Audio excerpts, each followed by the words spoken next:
Hello, everyone. This is Jason Rodriguez with Zpryme. I'm here with Dan Bradley from Guidehouse. Dan, how are you doing today?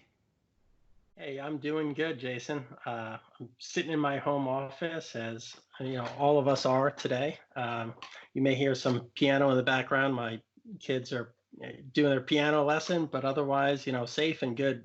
How are you and your family doing? We're doing good. We're adjusting to about week 4 here. Again, you might also hear a peek or two from or a cry from the baby or the 2-year-old, but we are adjusting to this. So I'm glad you can come on and talk a little bit about some of the things you guys are seeing from the outbreak from some of your utility partners. And thanks for coming on. And I'll just jump right into it. With the first one, we're talking to a lot of the experts about, what are some of the most immediate impacts to utilities you are seeing from COVID-19?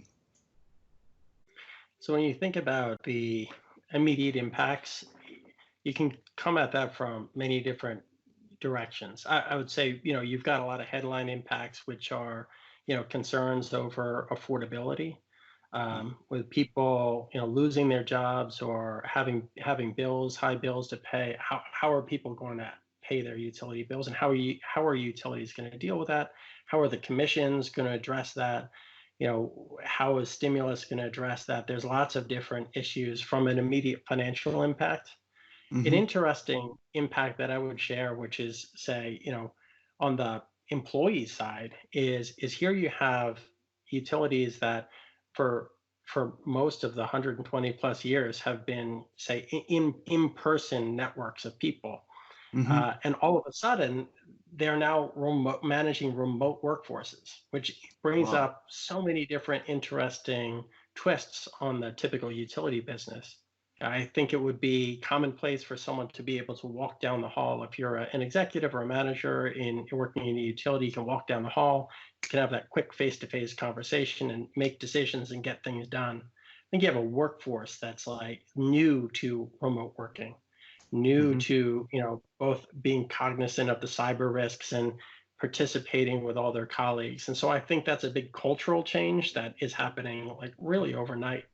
And then the third piece that we're seeing is more on the grid side. So you got the finance, you got the culture, and you've got the grid. And we've been watching the rapid change in load shapes across the country, both in aggregate, and in specific areas, and watching just the shape of the use of our electricity become so residential so quickly. And we've been trying to think through all of what that means for the both the near present and the future. Oh, excellent, excellent. So moving into a little bit on the customer, both commercial and industrial, uh, post COVID-19, a lot of the talk and hype and the excitement was about distributed energy resources. So does this outbreak bolster the case for them? What are you seeing there? Yeah, good and complex question. I think I continue to be bullish on distributed energy resources.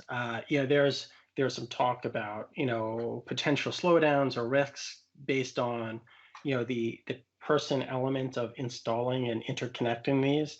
There's also questions around future tax incentives around solar and wind. If you kind of push that aside and you think about where does this all go? And you think back to past crises, you think the 2008 financial crisis or the impact of 9/11, or you can Hmm. go all the way back through history. Each of these crises creates opportunities, and it changes other things. It makes challenges in other ways.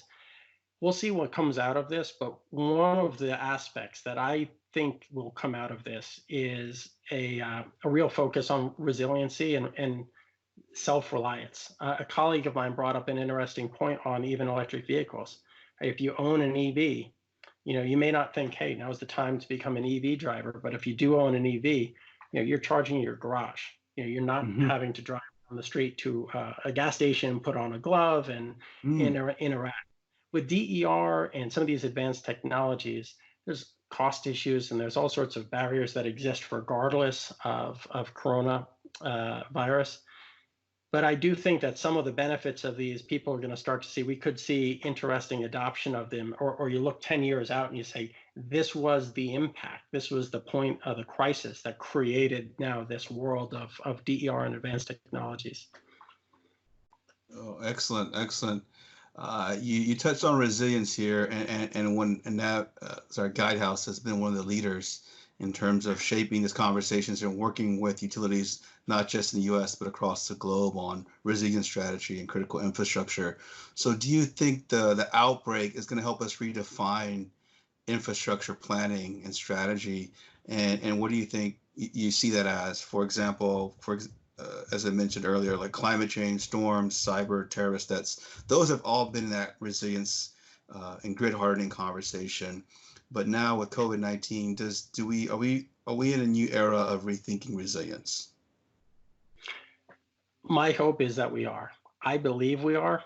COVID-19, COVID-19 has challenged our way of life, right? It Mm-hmm. has introduced, a risk to us as people, to our security, to our work life, to our ability to pay the bills, where we work, how we interact, what we worry about.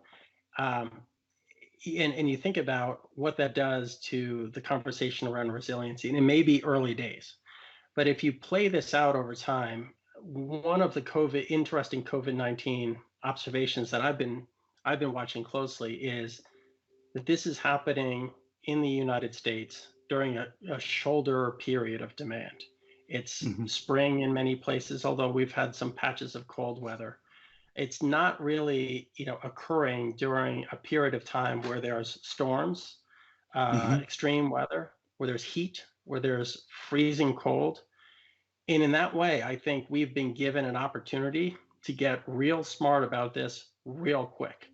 And one of the biggest concerns I see out there from a resilience perspective is layering just one of these other events, which are totally normal and typical in the utility world. We see it every year, right? Storms, a bad Mm-hmm. thunderstorm.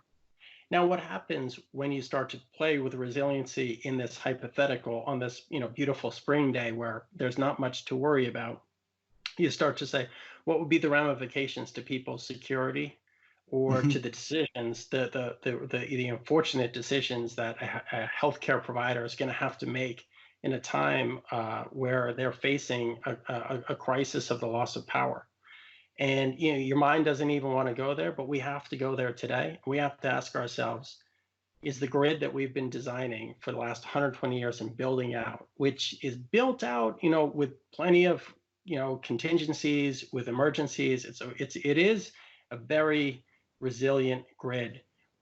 But you ask yourself, how does that resiliency carry forward into changing patterns like this, where we're not going to work during the day, everyone's Mm-hmm. at home?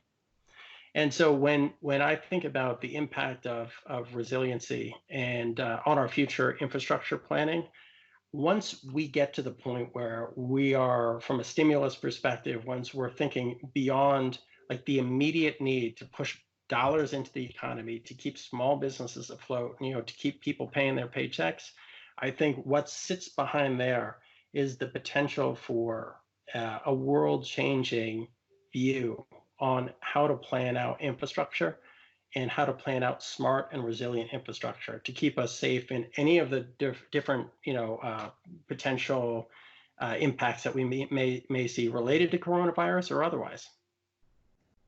Thank you, Dan. So, final question here to wrap up. So, what opportunities are you seeing arising from this outbreak? Good question.